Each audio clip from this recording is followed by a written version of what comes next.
চলেন আজকে আমার এই ছোট্ট শহরটা বড় করে ঘুরায় দেখাই আপনাদের। তো যেহেতু আমাদের শহরটা আজকে আপনাদেরকে ঘুরায় দেখাবো, তাই সর্বপ্রথম আগে আমাদের বাসাটা দেখাই। এটা হচ্ছে আমাদের বাসা, না মানে আমাদের ভাড়ার বাসা আর কি, এখানে আমরা ভাড়া থাকি। যাই হোক, চলেন এখন বাজারের দিকে যাওয়া যাক। এইটা হচ্ছে আমাদের এখানকার ফেমাস স্কুল, মানে আমিও এখানে আর কি পড়ালেখা করছি, ছোট থেকে বড় হয়েছি এখানে আর কি। এটা হচ্ছে আমাদের শহরের সব থেকে বড় মসজিদ। আরেকটু যদি আমরা সামনে হেঁটে যাই তাহলে দেখবো একটা মন্দির। এই মন্দিরটা আমাদের এখানে সব থেকে বড় মন্দির।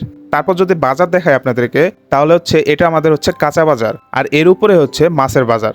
আর এখান থেকে নাইমা যদি একটু সামনে যাই ভাই, তাহলে আমাদের এখানে মুরগির বাজার। মানে বেজাল অবস্থা ভাই, এখানে গন্ধে মনে করেন যে বেশিক্ষণ টেকা যায় না। তারপর ভাই আমরা এই যে এই মার্কেট থেকে আমরা সমস্ত রকম পোশাক আশাক কিনি আর কি। ঈদ পূজা যেটাই লাগুক না কেন, এখান থেকে আমরা সমস্ত রকম কাপড় চোপড় কিনি। তবে আমাদের এখানে ভাই একটা ছোটখাটো নদীও আছে, যদিও এখানে কোনো কিছুই হয় না, শুধু একটু দুর্গন্ধই আছে আর কি। আর লাস্টে যদি আমি দেখাই, সেটা হচ্ছে আমাদের গার্লস স্কুল। কম বেশি আমার বন্ধুরা ভাই সবাই এখানে এসে দাঁড়ায় থাকতো। যাই হোক, এই হচ্ছে আমাদের ছোট্ট শহরটা একটু বড় করে ঘুরে দেখাইলাম। তো আমাদের এই শহরটা কেমন লাগলো অবশ্যই জানাবেন ভাই।